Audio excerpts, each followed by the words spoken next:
நற்பது நாமத்தினால் மீண்டும் அவர்களை சந்திப்பதில் மகிழ்ச்சி, காலை வாழ்த்துக்களை தெரிவித்துக் கொள்கிறோம். இன்றைக்கும் நம்முடைய திருச்சபைகளிலே உலகமெங்கும் இந்த நாட்களிலே சிலுவை குறித்து தியானிப்பதை நாம் பார்க்கிறோம். ஆதலால் இந்த நாட்களிலே அடுத்த வாரம் நடக்கிற கூட்டத்திற்கு முன்பதாகவே இந்த சிலுவையை குறித்து நாம் தியானிக்க போகிறோம். அதனால் இந்த சிலுவை என்பது நிறைய பேருக்கு சிலுவை என்றாலே ஒரு விதமான சிலுவையாக நினைத்து கொள்ளுகிறார்கள். உண்மையான சிலுவை என்ன என்பதை இந்த நாட்களை நாம் காணப்போகிறோம். அதனால் கண்களை மூடி சிரம் தாழ்த்தி நாம் செபிப்போம். கிருபை உள்ள நல்ல ஆண்டவரே, தகப்பன் இந்த நல்ல நாளுக்காய் நாங்கள் நன்றி செலுத்துகிறோம். உலகம் முழுவதுமாக இருக்கிற எல்லா திருச்சபைகளும் ஒன்று சேர்ந்த ஆண்டவரே, உம்முடைய கல்வாரி சிலுவிலை நீர் எங்களுக்காக செய்த நன்மைகளை நினைத்து அதை ஒவ்வொரு வாரம் ஆண்டவரே சபைகளிலே தியானிக்கும்படி என் தேவன் நீர் அனுக்கிரகை செய்திருக்கிறேன். உமக்கு நன்றி செலுத்துகிறோம் ஐயா. இந்த கடைசி காலத்தில் நீர் கல்வாரி சிலுவிலை என்ன செய்தீர் என்பதை நாங்கள் ஆண்டவரே அறிந்து கொள்ளவும் புரிந்து கொள்ளவும் கர்த்தருடைய ஆவியானவர் எங்களோடு கூட இடைப்படும்படியா நாங்கள் செபிக்கிறோம். மெய்யான அந்த சிலுவையினுடைய அர்த்தத்தை நாங்கள் புரிந்து கொள்ள என் தேவன் கிருபை செய்யும்படியாய் நம்முடைய கரங்களில் எங்களை தாழ்த்துகிறோம். சுவாமி, நீங்க பேசுங்க, நாங்கள் கேட்கிறோம். இயேசுவின் நாமத்தினால் பிதாவே, ஆமென். இந்த நாட்களிலே சிலுவை குறித்து தியானிக்க இருக்கிற வேத பகுதி மத்தேயு 16ஆம் அதிகாரம். எல்லாருக்கும் தெரிந்த ஒரு வேத பகுதி. 24வது இறை பகுதிகளை நாம் வாசிக்க கேட்போம்.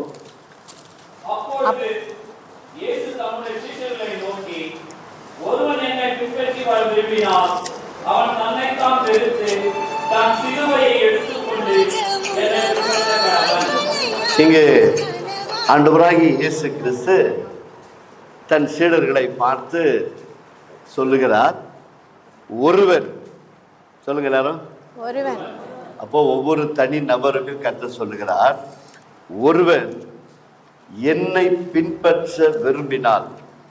அப்போ கர்த்தரை நாம் பின்பற்ற விரும்புகிறோம் என்று சொன்னால் அவர் சொல்லுகிறார், அவன் எவன் யார் இயேசுவின் பின்னால் செல்ல விரும்புகிறார்களோ. இங்க வந்தவர்களெல்லாம் யாரை பின்பற்றுகிறோம்? யாரை ஆராதிக்கிறோம்? ஆண்டவராகிய இயேசு கிறிஸ்து. அப்போ அவரை ஏற்றுக்கொண்டு அவரை இரட்சகராக மீட்பராக தெய்வமாக ஏற்றுக்கொண்டு அவருடைய வார்த்தையின்படி அவருடைய வார்த்தையை கேட்டு அதன்படி பின்பற்றுகிறவர்கள் தான் இங்க சொல்லப்படுகிறது. என்னவென்று சொல்லி, அவன் தன்னைத்தான் வெறுத்து தன்னுடைய சிலுவையை எடுத்துக்கொண்டு என்னை பின்பற்ற கடவன். இந்த சிலுவை என்ற இந்த போதனையில நான் ரட்சிக்கப்பட்ட ஆரம்ப காலத்திலிருந்து அநேக செய்திகளை கேட்டு இருக்கிறோம். ஆனால் ஒரு முறை இந்த வசனத்தை குறித்து நான் சில லூக்கா மற்றும் மார்க் இவைகளை பற்றி அதை பார்க்கும்போது இங்கே எனக்கு தொடப்பட்ட ஒரு வார்த்தை தான், ஒருவன் என்னை பின்பற்ற வர விரும்பினால். அப்போ கர்த்தரை நாம் பின்பற்ற விரும்புகிறோம், உண்மைதான். பல பிரச்சனைகள் மத்தியில், போராட்டத்தின் மத்தியில் நாம் அவரை தேடி வரும்பொழுது நமக்கு யாரோ ஒரு நற்செய்தி அறிவித்து இவர் தான் மெய் தேவன் என்று சொல்லி கேட்கும் பொழுது அவரை பின்பற்றி வந்துவிட்டோம். ஆனால் எப்படி பின்பற்றி வர வேண்டும் என்பதுதான் செய்தி. இயேசுவை ஏற்றுக்கொண்டது உண்மைதான், இயேசுவை குறித்து ஆராதிப்பது உண்மைதான், மெய் தேவனை தொழுது கொள்கிறோம், எல்லாம் நல்லதுதான். ஆனால் இந்த தேவனை ஆராதிக்க வேண்டும் என்று சொன்னால், அவரை பின்பற்ற வேண்டும் என்று சொன்னால், அவர் பெரிய சாதனை ஒன்றும் நமக்கு சொல்லவில்லை.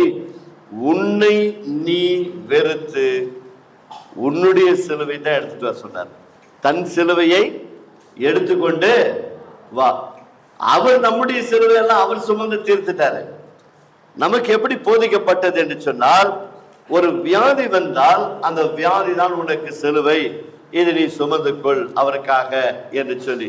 ஆனால் வேதம் என்ன சொல்லுகிறது? ஏசாயா 53ஆம் அதிகாரத்துல அவர் தாமே நம்முடைய பாடுகளை, நம்முடைய அக்கிரமங்களை, எல்லா விதமான காரியங்களையும், பாவ சாப கேடுகளை, பாவத்தின் சம்பளமாகிய மரணத்தை அவரே சுமந்தார் என்று வேதம் போதிக்கிறது. அவர் சுமந்து தீர்த்து விட்டார். ஆனால் இங்கு சொல்லப்படுகிற வேத சத்தியம் என்ன? அவன் தன்னைத்தானே வெறுக்க வேண்டும். இதுதான் நமக்கு அநேக காரியங்களிலே புரிவதில்லை. என்னுடைய வாழ்க்கையில நான் இதை சிந்தித்து ஆராதித்து அதை குறித்து தியானிக்கிற வேளையில எனக்குள்ள இருக்கிற பலவிதமான சுயநலங்கள், எனக்குள்ள இருக்கிற என்னுடைய விருப்பங்கள் நான் நிறைவேற்ற வேண்டும் என்பதுதான் என்னுடைய ஆசைகள். ஆனால் இதைத்தான் கர்த்தர் நம்மை பார்த்து சொல்லுகிறார், உன்னை நீ வெறுத்தால் ஒழிய என்னை பின்பற்றி வரவே முடியாது. உன் சிலுவை என்ன தெரியுங்களா? உன் சிலுவை என் சிலுவை என்ன தெரியுங்களா? எனக்கு பலவிதமான ஆசை, இச்சைகள், விருப்பங்கள் இருக்கிறது. எனக்கு பல ஆசைகள் இருக்கிறது, பல சிற்றின்பங்களை அனுபவிக்க வேண்டும் என்ற எண்ணங்கள் இருக்கிறது.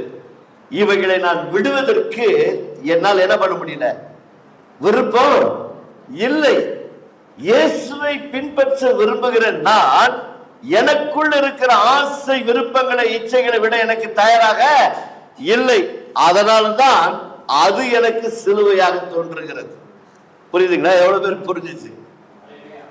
நமக்குள் இருக்கிற சில காரியங்கள், அதாவது தேவனுக்கு பிரியமில்லாததெல்லாம் நமக்குள் இருக்கிறது. அந்த காரியத்தை கர்த்தர் சொல்கிறார், என்னை பின்பற்ற விரும்புகிறாயா?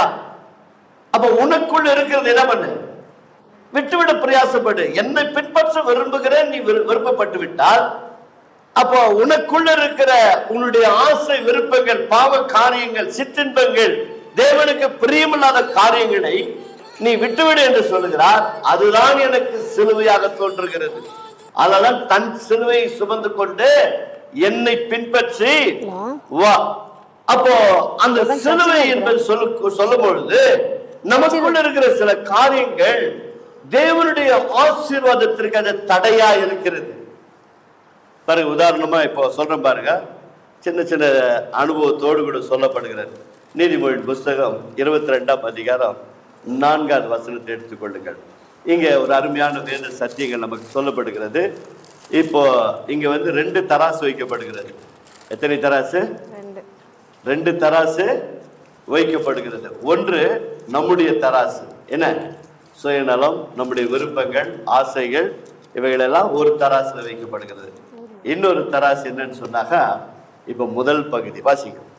தாழ்மைக்கும் கர்த்தருக்கு பயப்படுதலுக்கும் வரும் பலன் ஐஸ்வர்யமும் மகிமையும் ஜீவன். இந்த 3 ஆசீர்வாதத்தை தேவன் நமக்கு இலவசமாய் வைத்திருக்கிறார்.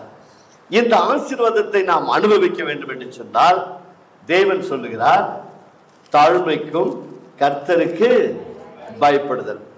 அப்ப நான் உண்மையாகவே கடவுளை நான் ஆராதிப்பது உண்மை என்று சொன்னால், இந்த தேவனுக்கு நான் பயப்படுறது உண்மை என்று சொன்னால், நான் பலமுறை சொல்லியிருக்கிறேன், கர்த்தருக்கு பயப்படுதல் என்று சொல்லும் போது ஏதோ ஒரு சுருவத்தையோ அல்லது ஏதோ ஒரு படத்தை பார்த்து நாம் ஏதோ வணக்கம் செலுத்துவது பயம் அல்ல. என்னை யார் பார்க்கிறார்களோ பார்க்கவில்லையோ, நான் அவருடைய வார்த்தையின்படி வாழ்வேன், அவருக்கு மதிப்பு கொடுத்து வாழ்வதுதான் கர்த்தருக்கு பயப்படுதல். அவருக்கு நான் மதிப்பு கொடுக்கவில்லை என்று சொன்னால் என்னுடைய விருப்பத்தை தான் நான் நிறைவேற்றுவேனே தவிர அவருடைய ஆசை, விருப்பங்களை நான் என்ன பண்ண மாட்டேன், நிறைவேற்ற மாட்டேன். ஆதலால் ஒரு 3 ஆசீர்வாதங்களை நமக்கு வைத்திருக்கிறார். ஒன்று நம்முடைய வாழ்க்கையின் தேவைகள், அதாவது சரீர ஆரோக்கியம், பலன், குடும்ப பொருளாதாரங்கள், மற்ற எல்லா காரியங்களும், பிள்ளைகளுடைய எதிர்காலங்கள், கர்ப்பத்தின் கனி, கையிட்டு செய்கிற வேலைகள், கடன் பிரச்சனை மாற வேண்டும், இப்படி பல காரியங்கள் இருக்கிறது. அதற்கு முதலாவது என்ன வேண்டும்? ஐஸ்வர்யம். ஐஸ்வர்யம் என்று சொன்ன உடனே நீங்க பணத்துக்கிட்ட போயிடாதீங்க. தேவனுடைய பரிபூர்ண ஆசீர்வாதத்தை பெற்றுக் கொள்வதுதான் ஐஸ்வர்யம். 2வது, அந்த ஐஸ்வர்யம், அதாவது சுகம், பலம், ஆரோக்கியத்தோடு கூட வாழும்பொழுது நமக்கு சமுதாயத்திலே கனத்தையும் மகிமையும் கொடுக்கிறார். இந்த 2ம் இருந்தாலும் கூட இன்னொன்று நமக்கு தேவை. இவைகளை அனுபவிக்க வேண்டும் என்று சொன்ன என்ன தேவை? ஜீவன் தேவை. ஜீவனே இல்லைன்னா இவ்வளவு இருந்து என்ன பிரயோஜனம்? ஒன்னும் பிரயோஜனமே இல்லை. அப்போ கர்த்தருக்கு பயப்படுதலே இந்த ஆசீர்வாதத்தை கொண்டு வருகிறது. இப்ப பாருங்க, உண்மையாகவே நான் கடவுளுக்கு பயப்படுகிறேன் என்று வைத்துக் கொள்வோம், ஒரு தராசுல வச்சிருவோம். இன்னொரு தராசுல இப்ப நான் கர்த்தருக்கு எந்தெந்த இடத்துல பயப்படுகிறேன்? ஒன்று, முதலாவது ஆரம்பம் வைத்துக் கொள்வோம். அதிகாலையில எழுந்து நான் வேதத்தை எடுத்து வாசிக்கிறேனா, இது ஒரு தராசுல வைக்குவோம். அதிகாலையில நான் உண்மையாகவே செபிக்கிறேனா? அதிகாலையில நான் தேவனை தேடிவிட்டு அதன் பிறகுதான் என்னுடைய மற்ற காரியங்களுக்கு நான் போகிறேனா? நான் தேவனுக்கு பயப்படுவது என்று சொன்னால் அவருக்கு முதலிடம் கொடுத்து நான் சபைக்கு வருகின்றேனா? இதெல்லாம் ஒரு தராசுல வச்சுடுவோம். இப்ப இதை தராசுல வச்சுட்டு இப்ப இந்த 3 ஆசீர்வாதத்தை நம்ம எதிர்பார்த்து இருக்கிறோம். இது 3ம் சரியா இருக்கா? வேலைக்கு 8:59 இப்பெல்லாம் டெக்னாலஜி நிறைய வந்துருச்சு இல்லைங்களா? 8:59 என்ன பண்ணணும்? போய் தம்மாருக்கு வச்சிடணும். நீ லேட்டா வரையோ சீக்கிரம் வரையோ தம்மாருக்கு சொல்லிடும், இவர் எத்தனை மணிக்கு வந்தாரு, 9:01 தான் வந்தாருன்னு அதை காமிச்சு கொடுத்துரும். எம்டி எங்கேயோ உட்காந்து இருப்பார், கம்பெனி எம்டி எங்கேயோ தூரத்துல எங்கேயோ இருப்பார். பஞ்சு என்ன சொல்லிடும், இவர் 9:01 தான் என்ட்ரு ஆயிருக்கிறாருன்னு சொல்லும். அப்போ அந்த ஒரு இடத்திற்கு நாம் அந்த மதிப்பை கொடுத்து பயந்து அந்த ஒரு காரியத்தை நாம் ஈடுபடுகிறோம். பாருங்க, 6 நாள் நம்முடைய பிள்ளைகளுக்கு பள்ளிக்கூடம் அனுப்புகிறோம். அங்கேயும் சில கண்டிஷன்ஸ் வச்சிருக்காங்க பள்ளிக்கூடத்தில் இல்லைங்களா? 8:05 உள்ள வந்தால் பிள்ளைகள் என்ன பண்ண மாட்டாங்க, வெளியே நிற்க வச்சுருவாங்க. ஒரு 3 டைம் அது ரிக்வஸ்ட், அது வந்து கிரேஸ் அப்படின்னு சொல்லுவாங்க இல்லையா? 4வது டைம் என்ன பண்ணுவாங்க, பேரண்ட்ஸை கூப்பிடுவாங்க. பேரண்ட்ஸு வேலையெல்லாம் விட்டுறதுக்காக போகணும். எவ்வளோ நாள் 10 மாதத்தில் 3 நாள் லேட்டாக போனீங்கன்னா 4வது லேட்டாக போகும்போது என்ன பண்ணுவாங்க? அப்போ அந்த இடத்துல ஒரு சாதாரண மனிதர்களுக்கு நாம் கொடுக்கிற அந்த மதிப்பு, அந்த பயம், அந்த முக்கியத்துவம் ஏன் நம்முடைய வாழ்க்கையில, தனிப்பட்ட வாழ்க்கையில நம்மால் கொடுக்க முடியவில்லை? காரணம் என்னவென்று சொன்னால், இந்த சிலுவை நான் சுமக்க தயாராக, இதைத்தான் கர்த்தர் சொல்லுகிறார், தன்னைத்தான் வெறுத்து தன் சிலுவையை சுமந்து கொள்ள வேண்டும். நீ இயேசு கிறிஸ்துவை விசுவாசிப்பது உண்மை என்று சொன்னால், அவரை ஆராதிப்பது உண்மை என்று சொன்னால், நீ நம்முடைய வாழ்க்கையில, தனிப்பட்ட வாழ்க்கையில தன்னைத்தானே ஆராய்ந்து பார்க்க வேண்டும். திருவிருந்து எடுக்கும்போது சொல்றாங்க 1 கொரிந்தியர் 11ஆம் அதிகாரத்துல, உன்னை நீயே பார்த்து, வேற யாரும் உன்னை குற்றவாளி என்று சொல்ல வேண்டிய அவசியமே இல்லைங்க. என்னை நானே பரிசோதித்து பார்த்தால் போதும், நான் யார் என்று எனக்கே தெரியும். யாரோ என்னை வந்து நீ இப்படி செய்து விட்டாய் என்று குற்றம் சாட்ட வேண்டிய அவசியமே இல்லை. என்னுடைய மனம் சொல்லுகிறது, நீ இந்த காரியத்தில் தவறு செய்திருக்கிறாய், இதை சரிப்படுத்திக் கொள் என்று உள்ள இருக்கிற ஆவியானவர் ஒரு பக்கம் போராடுகிறார். நாம் நம்முடைய மனதை அவர் பக்கமாய் திருப்பும் போது, என் தேவனாகிய கர்த்தரை நாம் மதிப்பது உண்மை என்று சொன்னார், அவரை பின்பற்றுவது உண்மை என்று சொன்னார், நான் முதலாவது என்னுடைய காரியத்தில அவருக்கு முக்கியத்துவம் கொடுப்பேன். அவருக்கு பயந்து தன்னைத்தானே தாழ்த்தி எந்த ஒரு காரியத்திலும் நாம் முன்னே வந்து அவருக்காக கால்களை எடுத்து வைக்கும் போது இந்த 3 ஆசீர்வாதங்களும் தடையின்றி கர்த்தர் நமக்கு கொடுப்பார். உதாரணமாய் பாருங்க, மத்திய அதே 16ஆம் அதிகாரத்துல இயேசு தன்னுடைய ஊழியத்தை நிறைவேற்றி கொண்டு வரும் பொழுது இந்த இயேசுவை பற்றி எப்படி ஜனங்கள் பார்க்கிறார்கள் என்று தன்னோடு கூட இருந்த சீடர்களை பார்த்து கேட்கிறார். சீடர்களை பார்த்து அவர் ஒரு கேள்வி கேட்கிறார். 13வது வசனம் 14வது வசனம் யாராவது எடுத்தவர்கள் வாசிங்க. இயேசு அதை கேட்டு, பின்பு இயேசு வந்தபோது தம்முடைய சீஷர்களை நோக்கி, மனுஷகுமாரனாகிய என்னை ஜனங்கள் யார் என்று சொல்லுகிறார்கள்? சொல்லுங்க. அதற்கு அவர்கள்,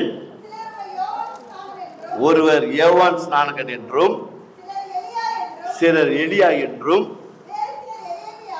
வேறு சில எரோமியா என்றும், அல்லது எல்லா தீர்க்கதரிசியிலும் இவரும் ஒரு தீர்க்கதரிசி என்று சொல்கிறார். இப்ப புக்கை மூடிடுங்க, பைபிளை மூடிடுங்க. பைபிள் தயவுசெய்து எல்லாம் மூடிடணும். இங்கதான் விஷயமே இருக்குது. பைபிள் மூடிட்டீங்களா? பார்க்க கூடாது. பார்த்துட்டு சொன்னீங்கன்னா அதுக்கு பேர் தான் என்ன, அது காப்பி அடிச்சுன்னு சொல்றாங்க. ஸ்கூல்ல எக்ஸாம் எழுதும்போது பக்கத்துல பார்த்து என்ன பண்ணாங்க, காப்பி அடிச்சுட்டேன். காப்பி அடிக்காது இப்ப சொல்லணும். சொல்றீங்களா? பைபிள் நிறைய பேர் மூடின மாதிரி தெரியல. இயேசு தன்னுடைய பின்பற்றி வருகிற சீடர்களை பார்த்து கேட்கிறார், என்னை மனுஷகுமாரனை இந்த உலகத்திலே என்னை யார் என்று சொல்லுகிறார்கள்? அவர்கள் சொல்லுகிறார்கள், ஒருவர் யோவான் என்றும், இரண்டாவது எலியா என்றும் எரோமியா என்றும் அல்லது ஒரு சிலர் 4 விதமாக சொல்லுகிறார்கள்.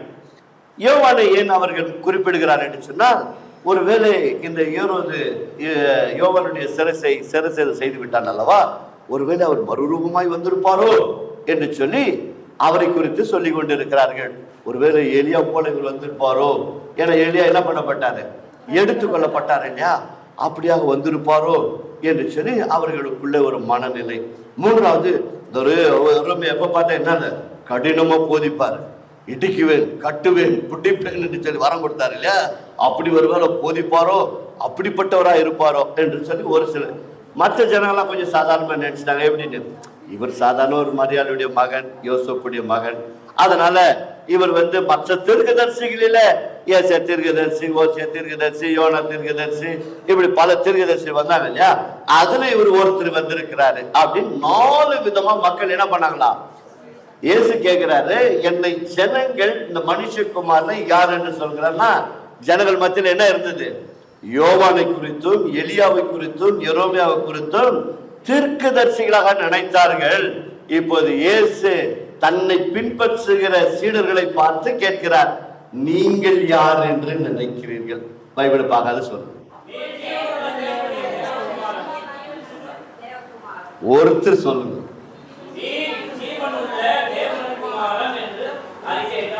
பைபிள் படிச்சுட்டு சொல்லியிருந்தா தப்பு, பைபிளை பார்க்காத சொல்லியிருந்தா ரைட்.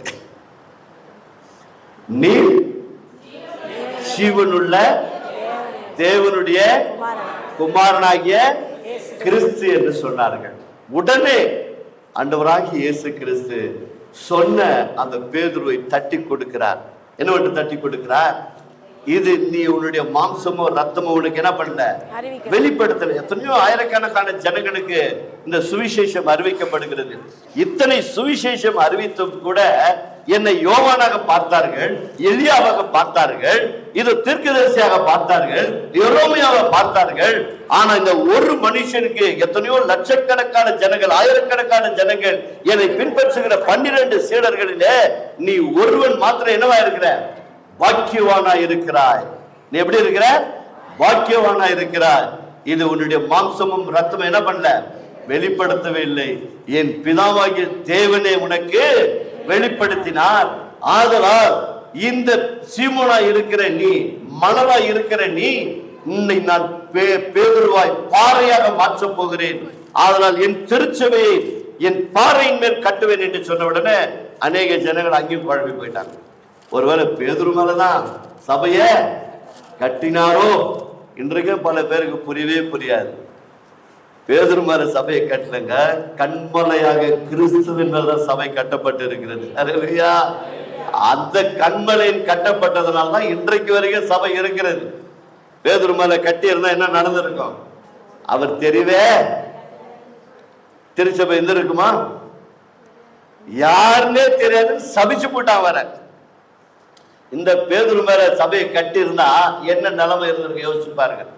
அதனால கர்த்தர் சொல்லுகிறார், என்னை ஒருவன் பின்பற்றி வர விரும்பினால், நல்லா கவனிங்க, 12 சீடர்கள் இருந்தா இல்லைங்களா, அதுல நமக்கு தெரிஞ்ச துரோகி யாரு?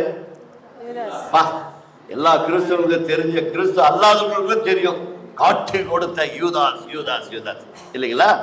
இந்த காட்டி கொடுத்த யூதாஸ் ஓகே, ஒரு ஆளு. இன்னொரு ஆளு மறுதளிச்ச பேதுரு.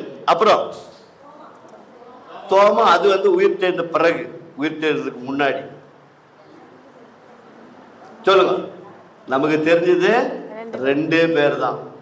கெத்செமனி தோட்டத்துல நீங்க பாத்தீங்க அப்படின்னு சொன்னா, மார்க்ல நீங்க வாசிச்சு பாருங்க, ஒருத்தர் ஒரு துண்டு மட்டும் போட்டு பின்னாடி போயிட்டானா, குடிக்க வராங்கன்னு தெரிஞ்ச உடனே விட்டுட்டு எப்படி போனானா? இவன் சிலுவை சுமந்துக்கிறானா? யோசிச்சு பாருங்க. தன்னைத்தானே வெறுக்க தயாரா இல்லாதவங்க இன்றைக்கு இந்த கிறிஸ்துவை யார் என்று நீங்கள் நினைத்துக் கொண்டிருக்கிறீர்கள். அன்றைக்கு பேதுருக்கு வெளிப்படுத்தின இந்த தேவன் இன்றைக்கு உங்களுக்கு வெளிப்படுத்தி இருக்கிறாரா? இந்த இயேசுவை நீ பின்பற்றுவது உண்மை என்று சொன்னால், உன்னை நீ வெறுக்க கற்றுக்கொள்ளாவிட்டால் இந்த சிலுவையை உன்னால் சுமந்து கொண்டு வர முடியாது. முதலாவது என்னை நான் வெறுக்க வேண்டும். எனக்குள் இருக்கிற சுய பெருமை, சுய எண்ணங்கள், நான் என்ற எண்ணங்கள், நான் சொன்னால் நான் இது நடக்கும் என்று சொல்லி நான் நான் நான் என்று சொல்லி என் வாழ்க்கையில என் படிப்பை குறித்து, என் அந்தஸ்தை குறித்து, என் கௌரவத்தை குறித்து, என்னுடைய சுயநலத்தை குறித்து நான் பேசிக் கொண்டிருக்கிறேனே, எனக்குள் இருக்கிற இந்த சுயநலத்தை நான் விடாவிட்டால் என் தேவனாகிய கர்த்தரை நான் பின்பற்ற முடியாது. இதான் உண்மை. சிலுவை என்று சொன்னால் ஏதோ வியாதி, கஷ்டம், கண்ணீர் இல்லைங்க. அதெல்லாம் வந்து கொண்டே இருக்கும். உலகம் முடிகிற வரைக்கும் மனுஷன் பாவம் செய்ததுனால நன்றாயிருந்த ஏதேன் தோட்டத்திலே நன்றாயிருந்த உலகத்தை முள்ளும் குறுக்குமாய் வந்துவிட்டது. தேவன் உண்டாக்கும் போது ஒரு முள்ளும் இல்லை. ஒழுங்கின்மும் வெறுமையுமா இருந்த உலகத்தை தேவன் சமமாக படைத்து இந்த மனிதனுடைய கரத்துல கொடுத்தார். மனிதன் பாவம் செய்ததன் விளைவு நிமித்தம் இந்த உலகத்திலே பலவிதமான தீமைகள் இந்த உலகத்திலே வந்தது. பலவிதமான தீமைகள், ஒன்றல்ல இரண்டல்ல, பல கோடி தீமைகள் இந்த உலகத்தில் வந்ததுனால மனிதன் கண்ணீரிலும் கஷ்டத்திலும் வாழ்ந்து கொண்டிருந்தான். இந்த மனிதனை தான் மீட்பதற்காக மீட்பராகும் கடவுள் பிதாவாகிய தேவன் தன்னுடைய குமாரனை ஏதேன் தோட்டத்திலே அவனுக்கு கிருபையாய் அனுப்பி வைத்திருந்தார். கிருபையா அன்றைக்கே அறிவிக்கப்பட்டது. உன் வித்துக்கும் அவள் வித்துக்கும் பகை உண்டாக்குவேன், அவர் உன் தலையை நசுக்குவார், என் மகிமையான என் மகனை இப்படி நீ மகிமை இழக்க செய்து விட்டாய பிசாசே, உன்னை ஒரு நாள் கல்வாரி சிலுவையிலே உன் தலையை நசுக்க வரப்போகிற மீட்பரை குறித்து அன்றைக்கே அறிவிக்கப்பட்டது. அந்த மீட்பர் தன்னைத்தானே முழுவதுமாக ஒப்பு கொடுத்து வந்தாரே. இந்த தேவனை பின்பற்றுகிற நீயும் நானும் கூட இந்த உலகத்தில் வரக்கூடிய நம்முடைய சுயநலத்தை நாம் விட கற்றுக்கொள்ள வேண்டும். நம்மிடத்தில் இருக்கிற பெருமையை விட கற்றுக்கொள்ள வேண்டும். நமக்குள்ள இருக்கிற தீமையான காரியங்களை விட கற்றுக்கொள்ள வேண்டும். சிலுவை என்பது சாதாரண காரியம் அல்ல. ஏற்று இன்னைக்கு இந்த சிலுவையின் உபதேசத்தை போதிக்கும் பொழுது அநேகர் ஏற்றுக்கொள்வதில்லை. எல்லாருக்கும் தெரிந்த ஒரு வேத பகுதி 1 கொரிந்தியர் 1:18. சிலுவையின் உபதேசம் கெட்டு போகிறவர்களை நல்ல விளக்கமா ஆவியானவர் எழுதி வச்சுக்கிறார். சிலுவையினுடைய உபதேசம் கெட்டு போகிறவர்களுக்கு அது பைத்தியமாய் தோன்றுகிறது. ஏன் பைத்தியமாய் தோன்றுகிறது? என்னையா ஒரு மனுஷன் இந்த உலகத்துல மனிதனாய் பிறந்திருக்கிறான், அவனை சிலுவையில் அறைந்தார்கள், அவரையே அவன் காப்பாற்றிக் கொள்ள முடியவில்லை, அவர் எப்படி உங்களை வந்து காப்பாற்ற முடியும்? காரணம், சிலுவையின் உபதேசம் அவனுக்கு புரியவில்லை. மனித குலத்திற்கு இன்றைக்கு ஏன் இயேசுவிடத்தில் வர முடியவில்லை என்று சொன்னால், தன்னைத்தான் வெறுத்து தன் சிலுவை எடுத்துக்கொண்டு அவன் வர தயாராகவே இல்லை. குடி பழக்கத்தை விட்டுவிடுப்பா, விட தயாரானது அவனுக்கு சிலுவையா இருக்குது. உன் மனைவிக்கு துரோகம் செய்து கொண்டு இருக்கிறாயே, விட்டுவிடப்பா, அது அவனுக்கு சிலுவையாகுது. ஏன்னா அது விட முடியல. பெற்றோர்களுக்கு கீழ்ப்படியாம இருக்கிற பிள்ளைகளுக்கு பெற்றோருக்கு கீழ்ப்படி என்று சபையில போதிச்சா அது அந்த பிள்ளைகளுக்கு விட முடியல. அதுதான் அந்த பிள்ளைகளுக்கு சிலுவை. யாரையும் காதலிச்சுட்டாத மகனே அப்படின்னாக்கா அதுதான் அதுக்கு சிலுவையாகுது. இந்த பெற்றோர்களுக்கு வேற வேலையான ஊர்ல உலகத்துல யாரும் காதலிக்கலையா, நான் மட்டும் தான் காதலிச்சேனா? பாத்தீங்களா? ஏன் அது அது அது அந்த பிள்ளைகளுக்கு அதை விடுறதுக்கு என்னவா இருக்குது? சிலுவை. இப்படி சொல்லிக்கிட்டே போலாம். லிஸ்ட் எழுதுறதுக்கு இதுவே இருக்காது, அவ்வளவு இருக்குது. ஒவ்வொன்றும் சொல்லிட்டே போலாம். சின்ன பிள்ளையில இருந்து முதிர் வயது வரைக்கும் நாம் சொல்லிக்கொண்டே போகலாம். ஒவ்வொருவருக்கும் ஒவ்வொரு பலவீனங்கள் ஏதோ ஒரு விதத்தில் இருக்குது. சுயநலம் உள்ள இருக்கத்தான் செய்கிறது. ஏன் விட முடியவில்லை? அவரை பின்பற்றுகிறது உண்மை என்று சொன்னால் அப்போதுதான் அதை விட முடியும். அதற்குரிய பலனை கர்த்தர் கொடுப்பார். அந்த பலனை நாம் தேட வேண்டும். இந்த தவ காலங்களிலே என்னுடைய வாழ்க்கையின் அனுபவங்களை சொல்லுகிறேன். அந்த காலங்களில் எல்லாம் நம்ம ஆதி திருச்சபையில் இருந்ததுனால இந்த தவ நாட்களிலே பல தவ முயற்சிகளை நாம் எடுப்போம். அது உண்மைதான், அது நல்லது, அது தவறே இல்லை. என்ன கேட்டாங்க, ஒரு தவறும் இல்லை. சில காரியங்கள் நேரங்களில் தன்னுடைய சரீரத்துக்குரிய காரியங்களை அலங்கரிப்பதை நாம் விட்டு விடுவோம். சில நேரங்களில் மாம்சத்தை சாப்பிடுவதை விட்டு விடுவோம். சில நல்ல ஒழுக்கங்களை கற்றுக்கொள்வோம். சில நேரங்கள் அந்த காலத்தில் இந்த என்கிறது அந்த தீய பழக்கம், புகைப்பிடிக்கிற பழக்கமும் குடி பழக்கமும் இருந்தது. இப்ப அந்த பழக்கத்தை விடுவதற்காக ஒவ்வொரு தவ காலங்களிலும் முயற்சி எடுப்போம். 40 நாட்கள் அது எங்கிருந்துதான் அந்த வல்லமை வருமோ தெரியாது. நிச்சயமா அதெல்லாம் என்ன பண்ண மாட்டோம், செய்யவே மாட்டோம். பாருங்க, இந்த 40 நாள் முடிந்த உடனே அடுத்தது நம்முடைய எண்ணங்களை தோன்றுகிறது. அப்பா, தவ காலம் முடிஞ்சிச்சுப்பா, இப்போ அது கொஞ்சம் நிம்மதியா போய் ஒரு குவார்டர் சாப்பிடலாம். பாத்தீங்களா? அப்ப இந்த எண்ணம் மாறவே இல்லைங்க. நான் யோசிச்சு பார்க்கிறேன், நம்முடைய பழைய வாழ்க்கையில இது ஒவ்வொரு வருடமும் முயற்சி எடுப்போம், ஆசை இருக்கும், விருப்பம் இருக்கும். இதை விட்டுடுச்சா, இதனாலதான் என் பொண்டாட்டி என்னை மதிக்க மாட்டேன்றா, இதனாலதான் என் குடும்பத்துல என்னை மதிக்கல, இதனாலதான் என் குடும்ப சமுதாயத்துல என்னை ஏற்றுக்கொள்ள மாட்டேன்றாங்க. இந்த ஒரு பழக்கம் இருக்கிறதுனால ஒரு ஃபங்க்ஷனுக்கு கூப்பிடணும், ஐயோ இந்த குடிக்காரனை கூப்பிட்டாங்க என்ன கரடா பண்ணிடுவானா, இவனை கூப்பிடுறதே அப்புறம் வந்த பிரச்சனை வீட்டுல வந்தா பாத்துக்கலாம், 4 பேர் முன்னாடி அவமானம் பண்ணிட்டா என்ன பண்றது பாருங்க. அப்ப அந்த பழைய வாழ்க்கை வாழும்போது அது விடுறதுக்கு நமக்கு ஒரு பெரிய சிலுவையா இருக்குது. அதை விட்ட பிறகுதான் அந்த சிலுவை இனிமையா இருக்கணும். அப்ப ஒவ்வொரு வருடமும் முயற்சி எடுக்கும் போது எங்களால் விட முடியாது. என்றைக்கு இந்த வேத சத்தியத்தை இந்த தவ காலங்களிலே என் அன்பு சகோதரன் குருசுவாகன் அவர்கள் தொடர்ந்து இந்த புதிய ஏற்பாட்டை இந்த 40 நாட்குள்ள வாசிக்க வேண்டும் என்று ஒரு முறை பிரசங்கித்துக் கொண்டிருக்கும் போது ஒன்றை சிந்தித்தேன், என்னதான் இருக்கிறது. பைபிளை படிக்கிறதே ரொம்ப கஷ்டம் அந்த காலத்துல இல்லைங்களா? அது திருச்சபையில் இருக்கும்போது பைபிளை தொடர்றதே கஷ்டம். அந்த காலத்துல கிதியோன் பைபிள் கொடுத்திருந்தார்கள். அது ஒவ்வொரு வருடமும் இந்த தவ காலத்துல ஆரம்பிக்கும்.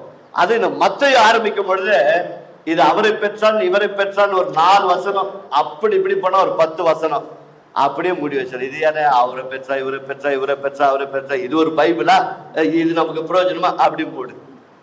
ஆனால் அன்றைய காலங்களிலே உண்மையாகவே அந்த ஆவியானவர் ஏவுதலினால் சகோதரனோட ஏவப்பட்ட அந்த தாகத்தினால் வாசிக்க ஆரம்பித்த பாருங்க, அதுக்கப்புறம் தான் புரியுது வேதம் என்னவென்று சொல்லி. கர்த்தர் எவ்வளவு நல்லவர் என்பதை ருசி பார்க்கும்படி கர்த்தர் அனுக்கிரகம் செய்கிறார். அதன் பிறகு ஆண்டவரை இத்தனை வருடங்கள் என்னுடைய சொந்த முயற்சி சாமி விடணும்னு ஆசை இருந்துச்சு, ஆனால் என்ன பண்ண முடியல, விடவே முடியல. பரிசுத்த பவுல் மிகவும் தெளிவா எழுதி வச்சுக்கிறாங்க. அதை படிக்கும் போது கண்ணு திறக்குது. ரோமர் 6ஆம் அதிகாரத்துல 7ஆம் அதிகாரத்துல 15 to 20 வரைக்கும் வாசிப்பாருங்க. நன்மை செய்ய வேண்டும் என்ற விருப்பம் இருக்கிறது, நன்மை செய்வதோ என்னிடத்துல நான் எதை இருக்கிறேனோ அதையே செய்து விடுகிறேன். காரணம் என்னவென்று அங்க சொல்லி இருக்கிறார், இது நான் அல்ல, எனக்குள்ள இருக்கிற பாவமே அப்படி என்ன பண்ண வைக்கிறது, செய்ய வைத்து விடுகிறது. அப்ப எனக்குள்ள இருக்கிற பாவம் நான் விட வேண்டும் என்று நான் என்னத்தான் முயற்சியினுடைய சொந்த முயற்சி எடுத்தாலும் கூட என் மாம்சமும் என் சரீரம் என்ன பண்றதுல எனக்கு ஒத்துழைப்பதே இல்லை. அடுத்த 3வது நாள் 4வது நாள் முயற்சி எடுத்து அடுத்த வருடமே நாம் என்ன செய்து விடுகிறோம். ஒரு சில மாதங்கள் கூட சில நேரம் இருக்கிறோம், ஆனால் திருப்பி ஏதோ ஒரு காரியம் நிறைவேறும் போது, ஏதோ ஒரு காரிய துன்பங்கள் கஷ்டங்கள் வரும்போது, கண்ணீர் வரும்போது வாழ்க்கையே வேண்டாம் என்று சொல்லி மீண்டும் அந்த தீய பழக்கங்களுக்கு அடிமைப்பட்டு போகிறோம். இப்படிதான் எங்கள் வாழ்க்கையில் இருந்தது. என்றைக்கு இந்த வேத வசனம் கண்கள் திறக்கப்பட்டதோ அப்பொழுதுதான் தேவனுடைய பலனை ஆண்டவரை விட பிரயாசப்படுகிறேன். ஆனால் என்ன பண்ண முடியல, விட முடியல ஆண்டவரை. இதுக்கு உங்களுடைய பலனை தவிர எனக்கு வேற ஒரு பலன் தேவையில்லை சாமி. உங்க பலன் என்னைக்கு என்ன பலப்படுத்துதோ அன்னைக்குதான் நான் இதை விட முடியாது. எனக்கு நல்ல எண்ணங்கள் இருக்கிறது, ஆசைகள் இருக்கிறது. சமுதாயம் என்னை பார்த்து இப்படி கேவலமாய் பேசுகிறார்களே, இதுல இருந்து நான் வெளியே வர வேண்டும் என்று சொன்னால் உம்முடைய உதவி தவிர வேறு ஒருவரால் என்னால் முடியாது என்று சொல்லி அவரிடத்துல உதவி கேட்கும் போது இந்த சிலுவை மிக சுலபமாய் போயிடுகிறது. பாருங்க, அப்பெல்லாம் சொல்லுவாங்க, என்ன சொல்லுவாங்க, இப்ப கூட சொல்லுவாங்க பாருங்க, குடி பழக்கத்துல சொல்லுவாங்க, திடீர்னு விட்டுறாத கைகள்லாம் ஆடும், அப்புறம் பாரு வாழ்க்கை கிட்னி போயிடும் அது போயிடும். நான் ஒரே ஒரு முடிவு எடுத்தேன், ஆண்டவரே விட்டுறேன். ஒருவேளை அப்படிதான் வந்து என்னை மரணம் சந்திக்கணும், என் பாவங்கள் மன்னிக்கப்பட்டு இந்த ராஜ்யத்துல வரணும், அதுவே எனக்கு பெரிய சந்தோஷம் ஆண்டவரே அப்படின்னு விட்டா காலம் ஆடல, கையும் ஆடல, இருமலும் வரல, ஒன்றும் வரல. இன்னைக்கு வகை ஜீவிச்சிருக்கிறேன். அல்லேலூயா. கர்த்தருடைய பலன் வரும்போது அதை விட முடியும். எந்த ஒரு கை குடிப்பழக்கம் இல்லை, எந்த ஒரு சம்பவத்துல நீ அடிமைப்பட்டு இருந்தாலும், அந்த பாவத்துல நீ அடிமைப்பட்டு இருந்தாலும் இதிலிருந்து வெளியே வர வேண்டும் என்று சொன்னால் என்னை பலப்படுத்துகிற கிறிஸ்து எனக்குள் வந்த பிறகுதான் எல்லாவற்றையும் செய்ய பலன் உண்டு. பவுலே சொல்றாருங்க, இந்த பிரபந்தமான மனுஷன் நான், நிர்பந்தமான ஒரு மனுஷன் நான், இதுல இருந்து யார் என்ன விடுதல் கதறாரு பாருங்க பவுல்.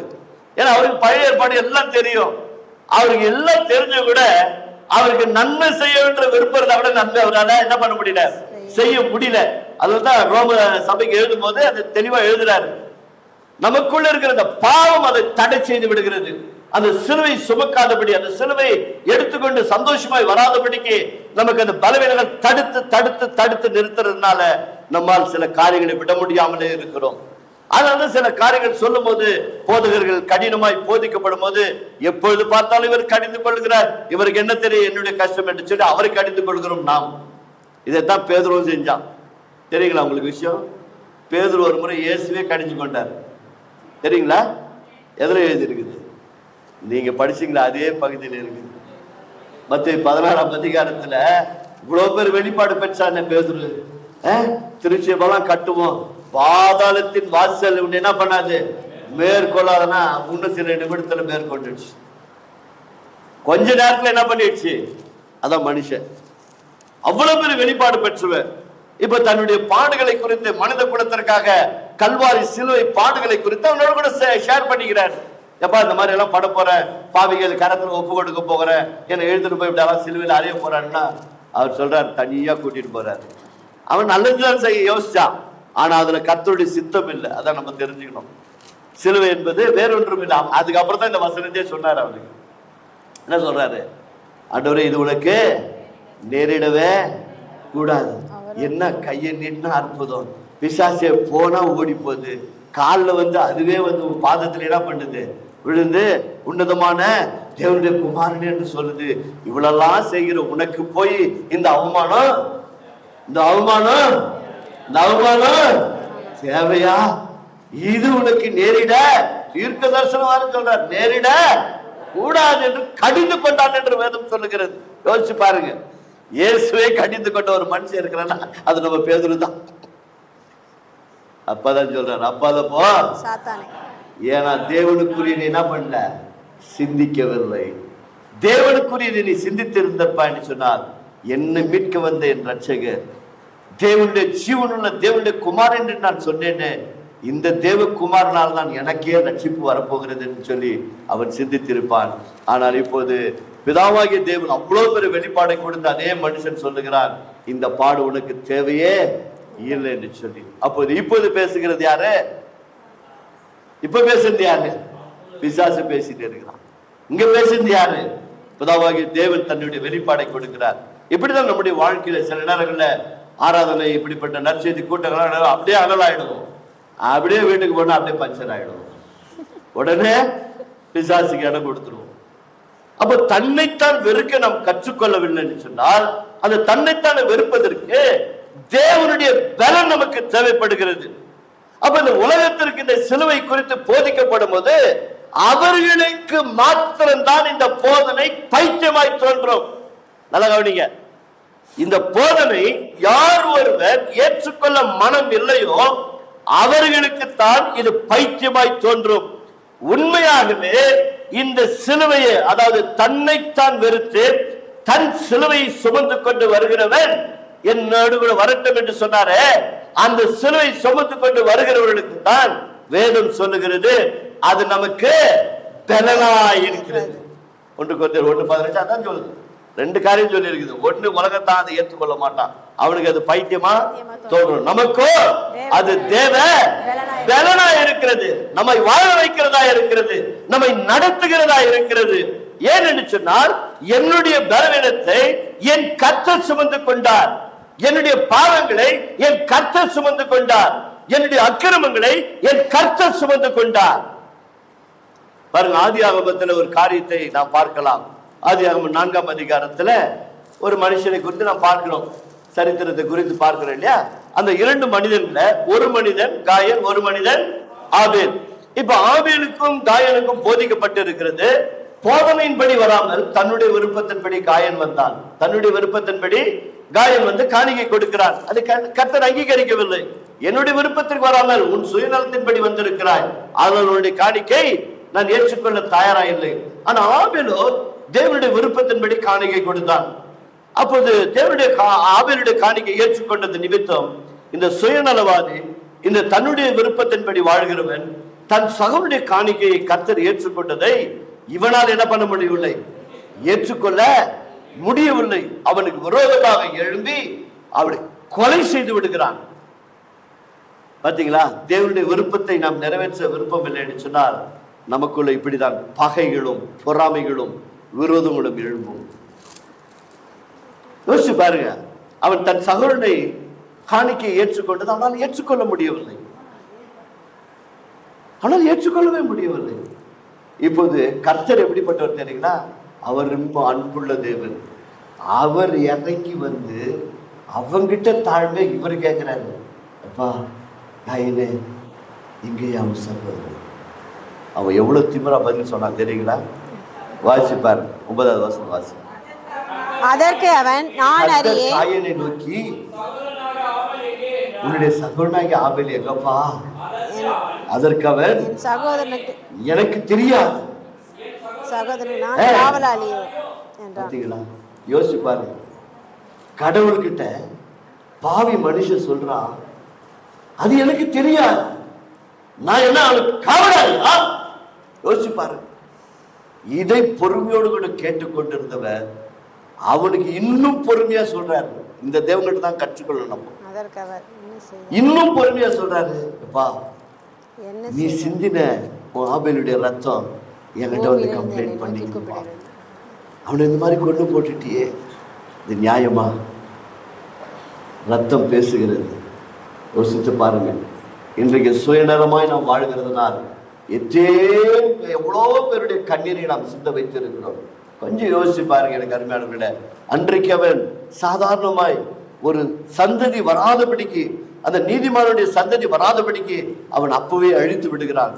இப்படி எத்தனையோ சந்ததி வருவதற்கு நாம் கூட சில நேரங்களில் நம்முடைய சுயநலம், நம்முடைய சுய விருப்பத்தை நாம் வெறுக்காததுனால எத்தனை குடும்பங்கள் என் நிமித்தம் கண்ணீரிலும் வேதனையிலும் வந்திருக்கிறார்கள். யோசித்து பார்ப்போம். அங்க அவன் ஏற்றுக்கொள்ள தயாரா இல்லை. பாருங்க, அந்த இடத்துல நான் அநேக முறை சொல்லியிருக்கிறேன், இந்த காயனுடைய ஜபத்தை இவ்வளவு பெரிய பாவிக்கு, இந்த கொலைக்காரனுக்கு அவன் ஒரு மன்றாட்டை கேட்கிறான். ஒரு பெரிய தண்டனை ஆண்டவர் கொடுக்கிறார். நீ பூமியில விளைச்சா விளைச்சல் சரியாவே வராது. அவனுக்கு பல விதமான தண்டனை கொடுத்து அனுப்புகிறார். உடனே அவன் கதறான். நீங்க வீட்டுல படிச்சு பாருங்க. உடனே கதறான், ஆண்டவரே நீ கொடுத்த தண்டனை என்னால் சகிக்க முடியாது. அந்த மன்றாட்டுக்கு கூட அந்த பாவிக்கு பதில் கொடுக்கிறாங்க தாங்க தேவன். அல்லேலூயா. அந்த மனுஷனுக்கும் பதில் கொடுக்கிறார். சரி, இனி உன்னை யாரும் கொன்று போடாதபடிக்கு உனக்கு ஒரு அடையாளத்தை கொடுக்க, போய் பழிச்சுக்கப்போ. இன்றைக்கு அதுதாங்க, இன்றைக்கு அதுதான். 12 பேர் தன்னக்காக சேர்ந்து கொண்டாரு. இந்த 12 பேரும் ஓடி விடுவான்னு கர்த்தருக்கு நல்லாவே தெரியும். ஒருத்தர் காட்டி கொடுத்தது உண்மைதான், ஒருத்தர் மறுதளித்தது உண்மைதான். ஆனா கஸ்தமணி தோட்டத்துல எல்லாருமே விட்டு ஓடிட்டாங்க. தனிமை மரமாய் நிற்கிறார். வேதம் என்ன சொல்கிறது தெரியுங்களா? அவருடைய அன்பை புரிந்து கொள்ள வேண்டுமா? இந்த கல்வாரி சிலுவை தியான கூட்டத்துல என் அன்பார்ந்தவர்களே, இந்த அன்புக்கு ஈடாக நம்மால் இந்த உலகத்துல அவருக்கு பரிகாரமாய் ஒன்றும் செலுத்த முடியாது. அப்பேற்பட்ட அன்பு. இந்த வசனத்தை வாசிக்கும் போது நான் ஆடி போனேன். யோவான் 13ஆம் அதிகாரத்துல முதல் வசனத்தை வாசித்து பாருங்கள். கடைசி நேரம் அவருக்கு வந்துவிட்டது. தன்னுடைய வேலை வந்தது என்று அறிந்து அவர் ஒரு காரியத்தை செய்கிறார். இந்த காரியத்தை செய்யும் போது அங்க அந்த வசனம் சொல்லும் போது நான் மிகவும் மீண்டுமா அதான் வேதத்தை எதற்கு வாசிங்கன்னு சொன்னா, 100 முறை வாசிச்சிருக்கலாம், 1000 முறை வாசிச்சிருக்கலாம், இல்ல 1000 முறை போதகர் வழி அந்த வசனத்தை கேட்டு இருக்கலாம், ஒருவேளை புரியாமல் இருந்திருக்கலாம். ஆனால் திடீர் என்ற அந்த வசனத்தின் வழியாய் நம்முடைய உள்ளத்தை தொடக்கூடிய காரியங்கள் அதுல இருக்கிறது. வாசிங்க அந்த பகுதியை. பஸ்கா பண்டிகைக்கு முன்னே 13:1 பாஸ்கா பண்டிகைக்கு முன்னே இயேசு இந்த உலகத்தை விட்டு பிதாவிடத்திற்கு போகும்படியான தம்முடைய வேலை வந்ததென்று அறிந்து தாம் இவ்வுலகத்தில் இருக்கிற தம்மிடத்தில் அன்பு வைத்தபடியே முடிவு பரியந்தமும் அவர்களிடத்தில் அன்பு வைத்தார். கரங்களை தட்டி ஆண்டவருக்கு நன்றி சொல்கிறோம். எந்த அளவுக்கு அவர் அன்பு செய்தார் என்று சொன்னால், நான் தியானிக்கும் பொழுது தம்மிடத்தில் இந்த உலகத்தில் வாழும் பொழுது ஆரம்பத்திலே அவர்களை தன்னிடத்தில் அழைத்தார் அல்லவா, என்னை பின்பற்றி வா என்று சொல்லி. இந்த 12 பேரும் ஓடி போவார்கள் என்று அவருக்கு நன்றாய் தெரிந்திருந்தும் கூட, ஒருவன் காட்டி கொடுப்பான், ஒருவன் மறுதளிப்பான், ஒருவன் நிர்வாணமாய் ஓட போகிறார், மற்றவர்கள் எல்லாம் உயிருக்கு பயந்து என்னை விட்டு தனிமையை விட்டு ஓடி போவார்கள் என்று அறிந்திருந்த கர்த்தர் இந்த உலகத்துல வாழும் பொழுது அவர்களை அன்று அழைக்கும் போது எந்த அன்பில அழைத்தாரோ இந்த உலக வாழ்க்கை முடிக்கிற வரைக்கும் அவர்களை அப்படிதான் நேசித்தாரா. கரைகளை தட்டி மீண்டும் ஒரு நன்றி சொல்லி யோசித்து பாருங்க. இதுவரைக்கும் இன்றைக்கு வரைக்கும் நீ ஏற்றுக்கொண்டு எத்தனை வருடங்கள் ஆயிடுச்சு? 10 வருடமா, 20 வருடமா? அன்றைக்கு எந்த அன்பில உன்னை அழைத்தாரோ அதே அன்பில தான் இன்றைக்கு முன்னே என்னை நேசித்துக் கொண்டிருக்கிறார். அதனால இன்னும் நாம் நிர்மலம் ஆகாமல் கொஞ்சம் யோசித்து பாருங்கள். ஏற்றுக்கொண்ட பிறகு நான் இதுவரைக்கும் பாவம் செய்யவில்லையா? என் கண்களை இச்சிக்கவில்லையா? எத்தனை காரியங்களை நான் தவறு செய்திருக்கிறேன்? எத்தனை நேரங்களில் மனமுடைந்து அவரை பற்றி தூஷித்து இருக்கிறேன்? கொஞ்சம் சிந்திச்சு பாருங்க. அவர் தம்மிடத்துல இந்த உலகத்துல வாழும்போது அவர்களை எந்த அன்பில அழைத்தாரோ அதே அன்பு கடைசி மட்டும் அவர்களை நேசித்து இருக்கிறார். சிலுவையில எல்லாம் விட்டு ஓடிட்டாங்க. கர்த்தர் சொல்லுகிறார், பிதாவே இவர்கள் என்னதென்று அறியாமல் செய்கிறார், இவர்களை மன்னிங்கப்பா. அதே அன்பு மாறவே இல்லை. கள்ளரிடத்துல மதலேன் மரியாள் வந்து சொல்லுகிறார். எல்லாரும் ஓடி வந்து பார்த்து 2 சீடர்கள் 7-8 மைல் நடந்து கொண்டு போகிறார்கள். பக்கத்துல தான் பேசி கொண்டு போகிறார்கள். அவர் யார் என்று தெரியவில்லை. அப்போதும் அவர்களை நேசித்தார். உயிர்த்தெழுந்த பிறகு எல்லாரும் அவரை பின்பற்றுகிறேன் என்று சொன்னவர்கள், ஜீவனை கொடுக்கிறேன் என்று சொன்னவர்கள் பேதுரு கூப்பிட்ட உடனே மீன் பிடிக்க கடந்து போய்விட்டார்கள். அப்பொழுதும் அவர்களை அன்பு கூர்ந்தார். பிள்ளைகளே, சாப்பிடுவதற்கு ஏதாவது விரும்புண்டா? யோசித்து பாருங்க. இன்றைக்கு வரைக்குங்க என்ன கேட்டா எத்தனையோ காரியங்கள் நம்முடைய வாழ்க்கையில தேவனுக்கு பிரியமில்லாமல் செய்திருக்கிறோம். தேவன் நம்ம இடத்துல என்ன எதிர்பார்த்தார்? உன்னை நீ வெறுக்க கற்றுக்கொள். உனக்குள்ள இருக்கிற சுயநலத்தை விட்டுவிடு. உன்னுடைய சிலுவை நீயே சுமந்து கொண்டு வா. வேற ஒண்ணும் இல்லைங்க. சிலுவைன்றதுதான் நம்மால விட முடியவில்லை. அந்த சிலுவையை, அந்த காரியத்தை விடுவது தான் எனக்கு சிலுவையாய் தோன்றுகிறது. இதை விட்டுவிடு என்று சொன்னால் என்னால் என்ன பண்ண முடியவில்லை, விட முடியவில்லை. பல காரியங்கள் நம்ம இடத்துல சொல்லிக்கொண்டே போகலாம். தேவனுடைய அன்பு இன்றைக்கு வரைக்கும் மாறாமலே இருக்கிறது. அன்றைக்கு கர்த்தர் இந்த உலகத்துல வாழும்போது நாட்கள் எல்லாம் அவர்களை இப்படிதான் அன்பு செய்தார். ஒரு காரியத்தை என்னிடத்துல அநேகர் கேட்பார்கள், என்னையா நீங்கள் ஆராதிக்கிற தேவன் தான் உண்மையான தேவன் என்று சொல்லுகிறீர்களே. நான் பலமுறை இந்த குடிகார பழக்கத்துல இருக்கிறவர்களுக்கு ஆலோசனை கொடுப்பதற்காக ஒரு சில மேட்டுப்பாளையத்துல ஒரு பகுதி இருக்குது, அங்க ஆலோசனைக்காக என்னை அழைப்பார்கள். அப்படி போகும்பொழுது அங்கு இயேசு பற்றி போதிக்க கூடாது, ஆனால் கடவுள் என்ற வார்த்தையோடு கூட போதிக்க வேண்டும். இப்ப கடவுள் கடவுள் கடவுள் போதிச்சா எந்த தெய்வத்தை பற்றி சொல்கிறீர்கள்? எந்த தெய்வத்தையும் பற்றி சொல்ல முடியாதுல்ல. இயேசு பற்றியும் சொல்லக்கூடாது, இஸ்லாமியரை பற்றியும் சொல்லக்கூடாது, இந்துக்களை பற்றி சொல்லணும். ஆனா கடவுள் ஒருவர் இருக்கு, அவரை நம்பன்னு சொல்லணும். எப்படி நம்ப வைப்பது? அப்போது எனக்கு தோன்றின ஒரே ஒரு வசனம், அப்போஸ்தலர் 17ஆம் அதிகாரத்துல 26வது வசனம். கர்த்தருடைய ஆவியானவர், இவர்கள் இப்படி கேள்வி கேட்கிறார்கள், ஆண்டவரே இவர்களுக்கு நான் எப்படி போதிப்பது அப்படின்னு சொன்னால், இங்கு வேதம் சொல்லுகிறது, மனுஷ ஜாதியான சகல ஜனங்கள் இந்த உலகத்துல வாழ்கிற இன்றைக்கு கணக்கின்படி 800 கோடி மக்களுக்கு மேல இந்த உலகத்திலே வாழ்கிறார்கள். அதனால் சகல ஜாதிகளையும் அவர் ஒரே இரத்தத்தினாலே தோன்ற பண்ணி பூமியின் மீது எங்கும் குடியிருக்க செய்து முன் தீர்மானிக்கப்பட்ட காலங்களையும் அவர்கள் குடியிருப்பின் எல்லைகளையும் அவர் குறித்திருக்க. கரண தட்டாண்டவருக்கு நன்றி சொல்வோம்.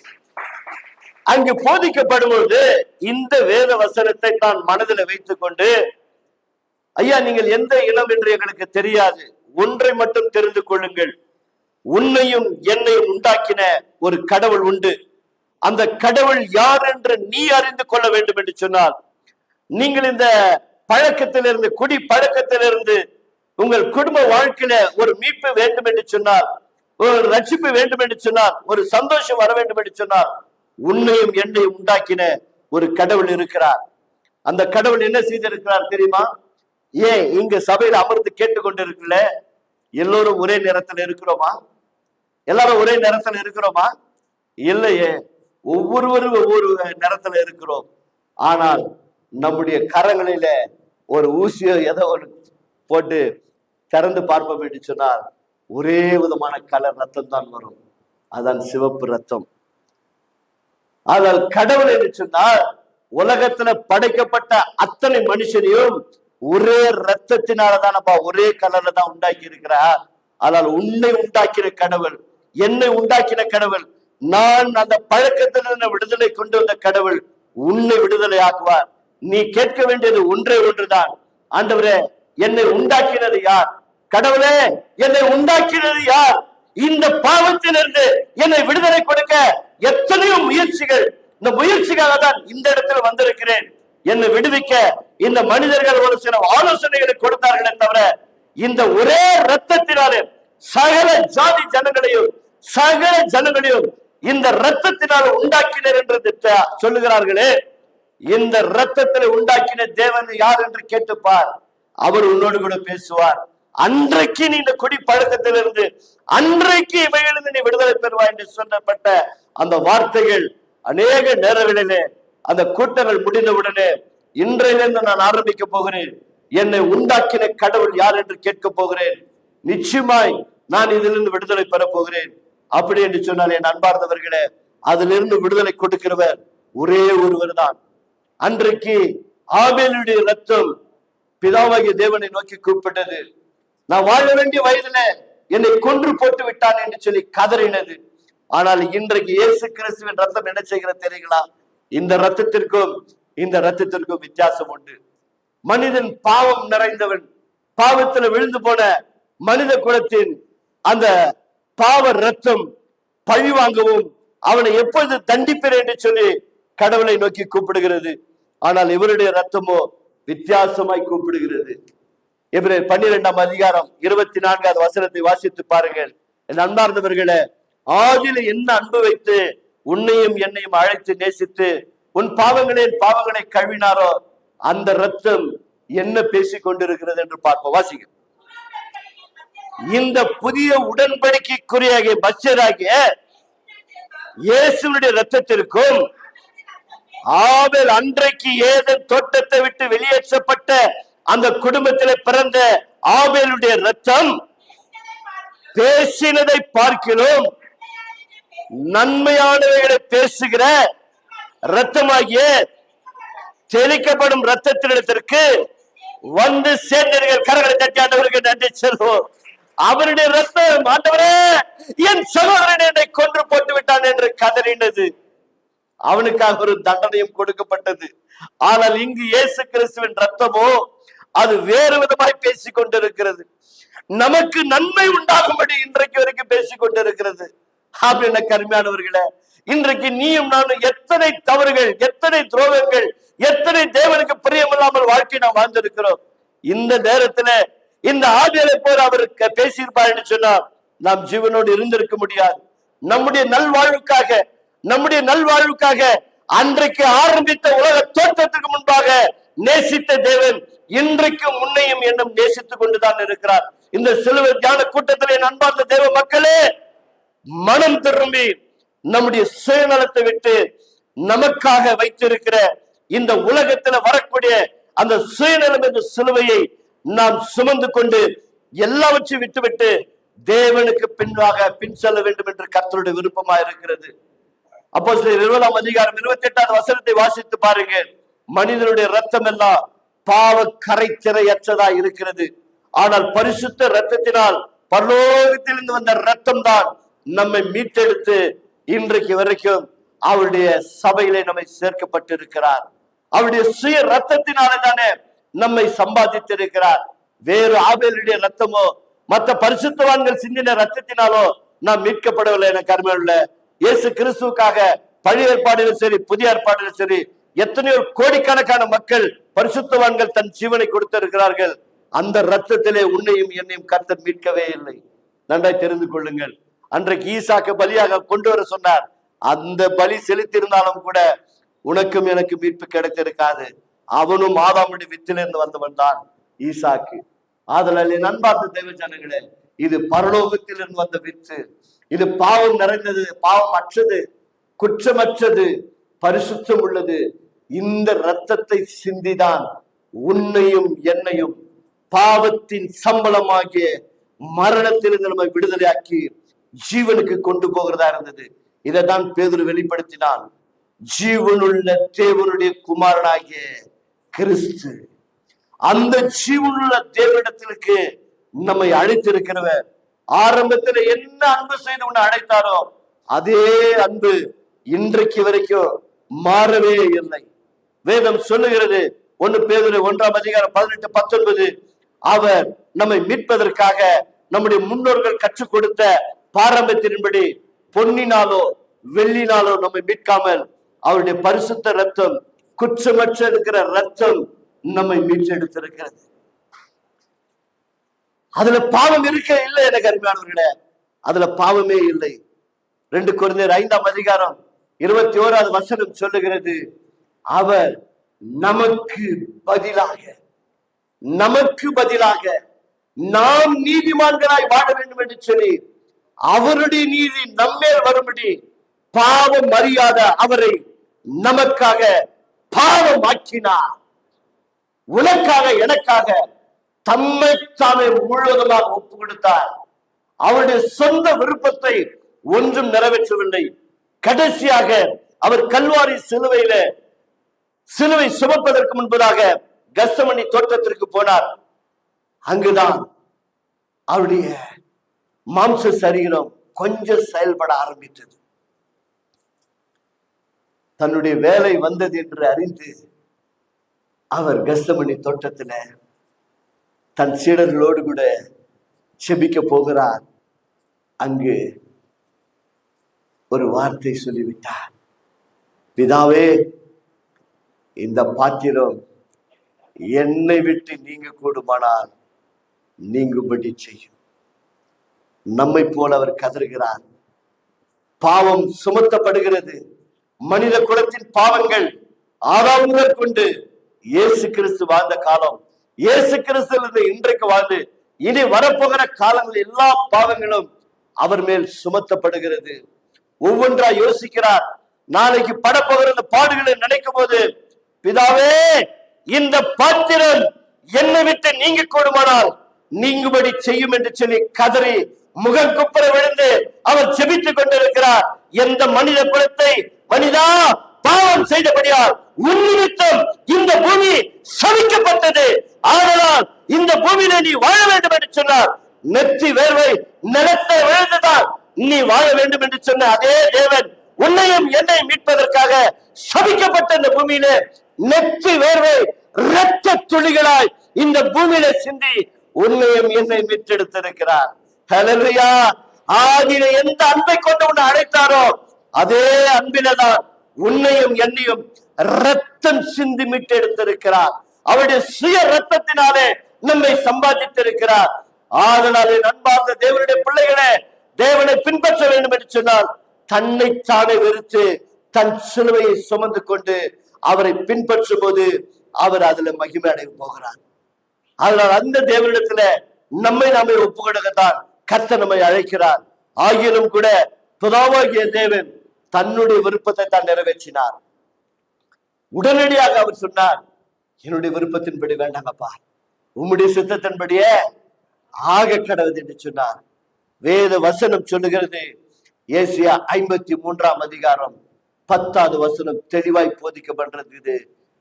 கர்த்தரோ இயேசு கிறிஸ்துவை நொறுக்க சித்தமானார். இந்த பாத்திரம் நீங்குவதற்காக உன்னை அனுப்பப்படவில்லை. இந்த பாத்திரம் விட்டு நீங்குவதற்காக உன்னை அனுப்பப்படவில்லை. இந்த பாத்திரத்திலே நீ முழுகித்தான் ஆக வேண்டும். முழுக வேண்டிய ஒரு ஸ்தானம் உண்டு. நான் எவ்வளவு நொறுக்கப்படுகிறேன் என்று சொல்லி லூக்கா 12:50 சொன்னாரே, அது அப்படியே அங்கு நிறைவேற்றப்பட்டது. கர்த்தரோ இயேசு கிறிஸ்துவை நொறுக்க சித்தம் கொண்டார். அன்றைக்கு அந்த சிலுவையில அவர் நொறுக்கப்படாமல் இருந்தால், அவர் அன்றைக்கு அந்த ரத்தம் சிந்தப்படாமல் இருந்தால், இன்றைக்கு உனக்கும் எனக்கும் மீட்பு இல்லை. பாவத்தின் சம்பளமாகிய மரணத்திலே மாண்டு பாதாளத்திற்கு போயிருப்போம்.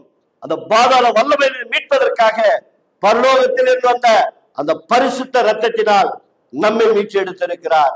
கர்த்தர் இப்போது நம்மை பார்த்து சொல்லுகிறார், என் அன்பார்ந்த சகோதரனே, சகோதரியே, என்னை பின்பற்ற வர விரும்புகிறாயா? உன்னை நீ வெறுத்து உன் சிலுவையை சுமந்து கொண்டு என் பின்னே வா. கண்களை மூடி சிரம் தாழ்த்தி ஜெபிப்போம். கிருபை உள்ள நல்ல ஆண்டவரே, இந்த காலை ஆராதனைக்காக நமக்கு நன்றி செலுத்துகிறோம். தன்னைத்தான் வெறுத்து தன் சிலுவையை சுமந்து கொண்டு வா என்று சொல்லி அன்பின் அழைப்பை கொடுத்தீரே. அன்றைக்கு அழைக்கப்பட்ட அந்த அந்த நாளிலிருந்து எங்களை எப்படி அன்பு கூர்ந்தீரோ இன்றைக்கு வரைக்கும் அப்படியே அன்பு கூறுகிற சுவாமி. நாங்கள் எத்தனையோ நேரங்களில் உமக்கு துரோகம் செய்திருக்கிறோம், பாவம் செய்திருக்கிறோம், உமக்கு பிரியமில்லாத வாழ்க்கை நாங்கள் வாழ்ந்திருக்கிறோம், எங்கள் சுயநலத்தின்படி நடந்திருக்கிறோம். ஆனால் உங்களுடைய அன்பு மாறவே இல்லப்பா. உங்களுடைய அன்பு மாறவே இல்லாதவரே. எங்களுடைய அன்பெல்லாம் சில நேரங்களில் மாய்மாலமாய் இருக்கிறது, ஆனால் உங்களுடைய அன்பு மாறவே இல்லையே. அதற்காக கோடி கோடி நன்றி செலுத்துகிறோம். சபை முழுவதுமாய் இந்த நிகழ்ச்சி ஆன்லைன் மூலமாய் பார்க்கிற ஒவ்வொரு தேவ பிள்ளைகளையும் உங்களுடைய அன்பின் கரங்களை ஒப்படுகிறோம். கர்த்தர் ஆசீர்வதிப்பீராக. வருகிற ஒவ்வொரு வாரமும் ஆண்டவரே, இந்த சிலுவை தியான கூட்டத்தில இந்த உலகத்திற்கு பைத்தியமா இருந்தாலும் அது எங்களுக்கு பலனை கொடுக்க கர்த்தர் அனுகிரக செய்க. இயேசுவின் நாமத்தினால் பிதாவே, ஆமென்.